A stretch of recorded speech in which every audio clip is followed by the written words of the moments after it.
சிவன் கோயில்ல போய் பூக்கட்டி போட்டு பாப்போம். ஈஸ்வர சங்கல்பப்படி நடப்போம். அசோக், பயமா இருக்கே. ஏதாவது ஏடா கூடமா நடந்துடுத்துன்னா? அம்மா, அதையும் ஈஸ்வர சங்கல்பம்னு ஏத்துக்க வேண்டியதுதான். கோவில்ல போய் பூக்கட்டி போட்டு பாக்குறது ஈஸ்வர சங்கல்பம் என்னன்னு தெரிஞ்சுக்கிறதுக்காக தான். என்ன இது மூட நம்பிக்கை இல்லையாடா? கேம்பிளிங் மாதிரின்னு இருக்கு. சம்பந்தம் வேண்டான்னு வந்துட்டு என்ன பண்றது? ஷோ, அச்சானியமா பேசாதீங்க. முதல்ல வரம் பாக்குறோம். ஏதாவது சொல்லுண்டு. உப்புன்னா உடனே வாய் கரிச்சிருமா? இப்ப இது இல்லேன்னு வந்துடுத்து. இன்னொரு பொண்ணை பார்த்தா இதே மாதிரி மறுபடியும் புஷ்பத்தை போட்டு இப்படி பார்த்துட்டே போவேல. இது என்ன கல்யாணமா லாட்ரியா? புரியல எனக்கு. சரி சரி, நான் ஒரு சொல்யூஷன் சொல்றேன். சொல்லு அசோக், இது ஒன்னாலதான் நடக்கும். சொல்லுங்க மாமா. ஏன் அசோக், ரொம்ப நாளா உன்னை ஒரு தேஜஸ்வி கைட் பண்ணிட்டு வரான்னு சொல்லியிருக்கேன் இல்லையா? ஆமா மாமா. கடற்கரையில வந்து உன்னை வர்ண ரீதியான பிராமணனா வாழ சொன்னதா இருக்கட்டும், இல்ல பிட்சை கிடைக்காம நீ மயங்கி விழுந்த போது பாடசாலைக்கு வந்து உனக்கு சாதம் போட்டதாகட்டும், சமீபத்துல கோவில்ல தோன்றி உன்னை கிரகஸ்தாசிரமத்துல அடியெடுத்து வைக்க சொன்னதாகட்டும், அந்த மகானுடைய அருளும் வழிகாட்டுதலும் உனக்கு தொடர்ந்து கிடைச்சுட்டே வந்துட்டு இருக்கு இல்லையா? வாஸ்தவமான பேச்ச. இப்படி பல சமயங்கள்ல உனக்கு முன்னாடி தோன்றி நீ கேட்காமலேயே உனக்கு வழிகாட்டுற ஒரு தபஸ்வி, நீ கேட்டா உனக்கு வழிகாட்டாமலா போயிடுவ? இப்படி அவரை ஒரு தெய்வீகமான புருஷனா நீ நம்புற பட்சத்துல இந்த குழப்பத்துக்கான விடைய நீ ஏன் அவரை பிரார்த்தனை பண்ணி வரவழைச்சு கேட்கப்படாது? நான் சொல்றத கேளு. அதே கோவிலுக்கு போ, காதம்பரியும் கூட அழிச்சுன்னு போ. ஈஸ்வர சன்னிதானத்துக்கு முன்னாடி நின்னுட்டு மனசார அவனை கேளு.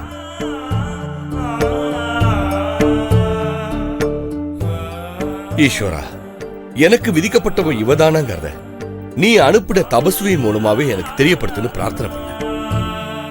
சம்போ மகாதேவான்னு சரணாகதி அடைஞ்சிரு. எனக்கு நம்பிக்கை இருக்குப்பா, அந்த தபஸ்வி கண்டிப்பா வருவார். உனக்கு ஒரு விட நிச்சயமா கிடைச்சிடும்.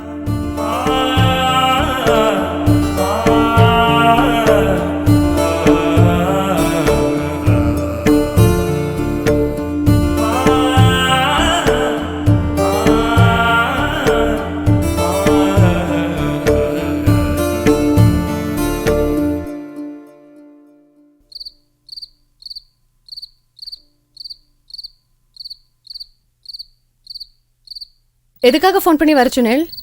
நீலகண்டன் மாமா சொன்னபடி செஞ்சு பார்க்கலாமேங்கிறதுக்காகத்தான் உன்னை வர சொன்னேன். அவர் என்ன அட்வைஸ் பண்ணார்? ஈஸ்வரா, எனக்கு விதிக்கப்பட்டவ இவதானங்கிறத நீ அனுப்பின தபஸ்வியின் மூலமாவே எனக்கு தெரியப்படுத்துன்னு பிரார்த்தனை பண்ண. சம்போ மகாதேவான்னு சரணாகதி அடைஞ்சிரு. நம்ம 21வது நூற்றாண்டுல வாழ்ந்துட்டு இருக்கோம், அதை மறந்துடாதீங்கோ. நூற்றாண்டுங்கிறது மில்லனியம்ல ஒரு சின்ன புள்ளிதானே. எத்தனை நூற்றாண்டுகள் வந்தா என்ன, சத்தியம் மாறாது. அதெல்லாம் சரிதான். ஆனா நீங்க ரேஷனலா யோசிச்சு இதுதான் தப்பு இதுதான் ரைட் என்ன சொன்னேன்னா நீங்க சொல்றதெல்லாம் நான் ஒத்துப்பேன். ஆனா நீங்க இப்படி சூப்பர்ஸ்டிஷியஸா உபயோகம் பண்றது, ஐம் சாரி டு சே, எனக்கு சிரிப்பை தான் வர வைக்கிறது. நேக்கும் மூட நம்பிக்கைகள்லாம் கிடையாது. ஆனா நீக்கு ஏற்பட்ட அனுபவங்கள்லாம் நிதர்சனமானது. அத மத்தவா யாரும் நம்பணுங்கிற அவசியம் கிடையாது. நேக்கு ஃபெய்த் இருக்கிறதாலதான் நான் இங்க வந்தேன். உன்னையும் வர சொன்னேன். என் வேண்டுகோளுக்கு அந்த மகா தபஸ்வி செவிசாய்ச்சார்னா அவர் இங்க நிச்சயம் வருவார்.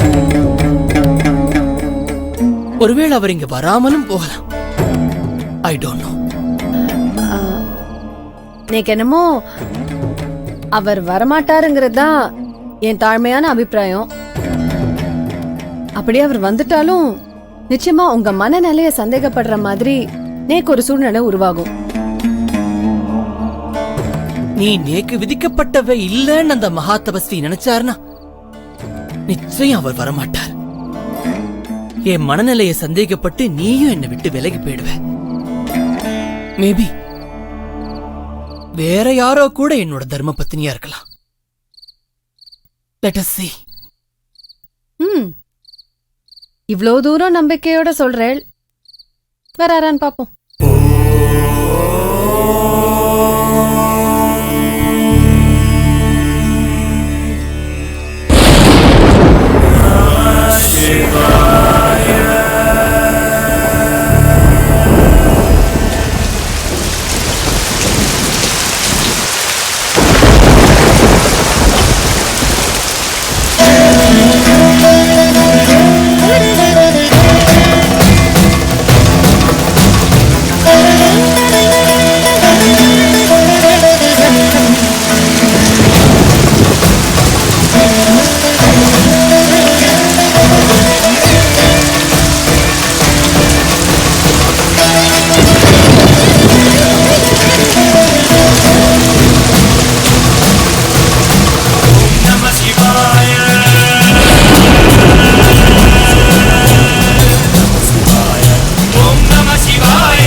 எவ்வளவு ஈரம்.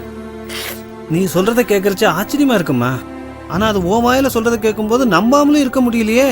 அதுவும் இப்படியா பண்ணுவார் ஒரு சன்னியாசி? எங்க இருந்து வந்தார் அவர் திடுதுப்புன்னு? அதுவும் சொல்லி வச்சாப்ல. நேக்கு என்ன தோன்றதுன்னா, அசோக்கே ஒரு சன்னியாசிய செட் பண்ணி டிராமாட்டிக்கா என்ட்ரி பண்ண வச்சிருப்பானோன்னு தோன்றது. சன்னியாசி வேணா செட்டப் பண்ணிருக்கலாம். ஆனா அந்த மாதிரி இடி மழை சான்ஸே இல்ல. ஸ்பெஷல் எஃபெக்ட்ஸ் தெரிஞ்சிருந்தாதான் அந்த மாதிரிலாம் செட்டப் பண்ணிருக்க முடியும். You must have been there to believe it. எனக்கு அது இப்ப நினைச்சாலும் உடம்பெல்லாம் கூசுறது. நேக்கு என்னமோ இது தெய்வ சங்கல்பம் மாதிரி தாமா தெரியுது. உங்க 2 பேருக்கும் முடிச்சு போடணும்னு அவன் விரும்புறான் போல இருக்கு. இத பத்தி நாம இனிமே ஆர்கியூ பண்ணக்கூடாது. என்னமோ தெரியல, ஆரம்பத்திலேயே இந்த வரன்ல ஒரு விஷயம் தான் நடந்துட்டு இருக்கு. அவன் 10ஆம் பசலி, குடுமி இருக்கு, வேதாந்தி, இந்த மாதிரி 1000 காரணம் சொல்லி அதை தட்டி கழிக்கணும்னு நினைச்சாலும் என்னையே அறியாம ஏதோ ஒரு பவர் என்ன அவர்கிட்ட இழுத்துட்டே இருக்கு. அந்த விசித்திரமான உணர்வு என்னன்னதான் என்னால சரியா புரிஞ்சுக்கவே முடியல. ஒருவேளை முன்ஜென்மத்து தொடர்பு பாலே அதுவா இருக்குமோ? இது என்னது முன்ஜென்ம தொடர்பு? அதாவது முன்ஜென்மத்தில் ஏதாவது ஒரு சம்பந்தம் இருந்து அதனுடைய ரிசல்ட்டா இப்போ கல்யாணம் நடக்குமா? முன்ஜென்மத்தில் சம்பந்தம் இருக்கணும்னு கூட இல்லை சார். முன்ஜென்மத்தில் எதனா ஒரு இன்சிடென்ட் இருக்கலாம், அதனுடைய ரிசல்ட்டு இந்த ஜென்மத்தில் நடக்கலாம். இப்போது திரௌபதி மேரேஜ் எடுத்துக்கோங்க. 5 பேரை கல்யாணம் பண்ணிட்டான். நியாயமாக பார்த்தா அர்ஜுனன் தான் கல்யாணம் பண்ணிக்கணும். அவன் தான் சுயம்பரத்தில் அந்த இலக்கை அடித்தான். அப்போ பிராமண வேஷத்தில் இருந்தான் அவன். சத்திரியர்களுக்கெல்லாம் ஒரே கோபம், ஒரு பிராமணன் வீரத்தை காமிச்சுட்டான் அப்படின்னு. அப்போ பெரிய சண்டையெல்லாம் நடக்கிறது. அர்ஜுனனும் பீமனுமா சேர்ந்து எல்லாரையும் வீழ்த்திவிட்டு இங்கே வீட்டுக்கு வராங்க. அவங்க தங்கி இருக்கிற இடத்துக்கு சும்மா வேடிக்கைக்காக அம்மா பிக்ஷை கொண்டு வந்திருக்கேன்றான். பிக்ஷை கொண்டு வந்திருக்கேன்றான். சரி, அது 5 பேரும் பகிர்ந்துக்கோங்க வழக்கம் போல் அப்படின்னு விடுறான். குந்தி சொல்லிடுறா. ஆனால் வந்திருக்கிறது திரௌபதி. அதுக்கப்புறம் வரதெல்லாம் கொஞ்சம் ஃபிலிம்ஸியாக தான் இருக்கும். எக்ஸ்கியூஸ் பார்த்தீங்கன்னா குந்தி சொல்கிறா, நான் சொன்ன வார்த்தை பொய்யாகக்கூடாது, 5 பேரும் பகிர்ந்துக்கோங்கன்னு சொன்னேன். இப்போ இது என்னடா அண்ணா ஒரு பொண்ணு அழிச்சுன்னு வந்திருக்கேங்க சுயமரத்துலேருந்து, நான் என்ன பண்ணுறது அப்படின்றேன். அதுக்கப்புறம் தர்மபுத்திரர் யோசிக்கிறார், இது 5 பேர் கல்யாணம் பண்ணிக்கிறது தான் பெட்டர். ஒன்று குந்தி சொல்லிட்டா, அவள் வார்த்தை போயாகக்கூடாது. இன்னொன்று, நமக்குள்ளே சண்டை வந்துடக்கூடாது. எல்லாருக்கும் அவள் பேரில் ஆசை வந்துடுறது. அவ்வளோ அழகு.